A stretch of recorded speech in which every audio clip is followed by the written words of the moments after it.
గుజరాత్లో పరస్పర విమర్శలకు దిగుతున్న భాజపా కాంగ్రెస్ అగ్రనేతలు మరోసారి ప్రత్యక్షంగా తలపడే పరిస్థితి తలెత్తింది. గాంధీనగర్ జిల్లా మన్సాలో ముఖ్యమంత్రి నరేంద్ర మోడీ సద్భావన దీక్ష, ప్రత్యర్థి శంకర్ సింగ్ వాఘేలా చేపట్టిన సర్దార్ సందేశ్ యాత్రలతో తీవ్ర ఉద్రిక్త పరిస్థితులు తలెత్తాయి. గుజరాత్లో బీజేపీ కాంగ్రెస్ పోటాపోటీ కార్యక్రమాలు రాజకీయ సెగ రగిలిస్తున్నాయి.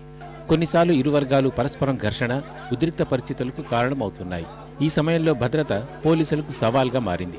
మరోసారి విజయానికి సద్భావన దీక్షలతో మోడీ సిద్ధమవుతుంటే అందుకు ప్రతిగా కాంగ్రెస్ ఎన్నికల కమిటీ అధ్యక్షుడు శంకర్ సింగ్ వాఘేలా సర్దార్ సందేశ్ యాత్రకు శ్రీకారం చుట్టారు.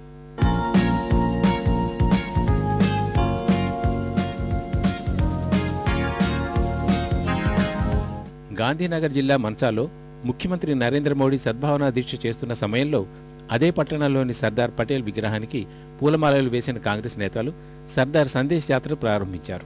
పట్టణంలో 6 మార్గాల గుండా యాత్ర బయలుదేరగా ఇరు పార్టీల మధ్య ఎలాంటి ఘటనలు చోటు చేసుకుంటాయోనని పోలీసులు హడలెత్తిపోయారు.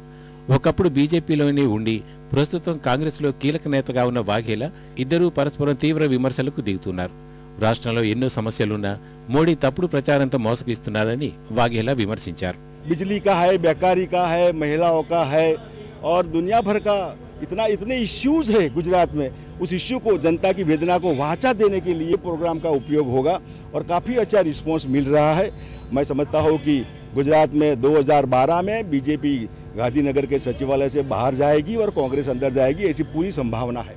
దీక్ష విరమించాక కాంగ్రెస్ విమర్శలపై తీవ్రంగా స్పందించిన నరేంద్ర మోడీ 40 ఏళ్లుగా ఏలుతున్న కాంగ్రెస్ దేశానికి చేసిందేంటని ప్రశ్నించారు.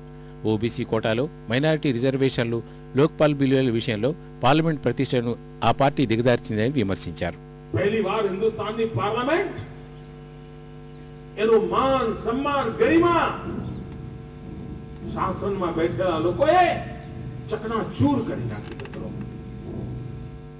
ఎన్నికల నేపథ్యంలో కాంగ్రెస్, బీజేపీ పరస్పర విమర్శలు, పోటాపోటీ కార్యక్రమాలు ఇరు పార్టీల మధ్య ఘర్షణలకు దారితీసే ప్రమాదం ఉందని పలువురు ఆందోళన చెందుతున్నారు.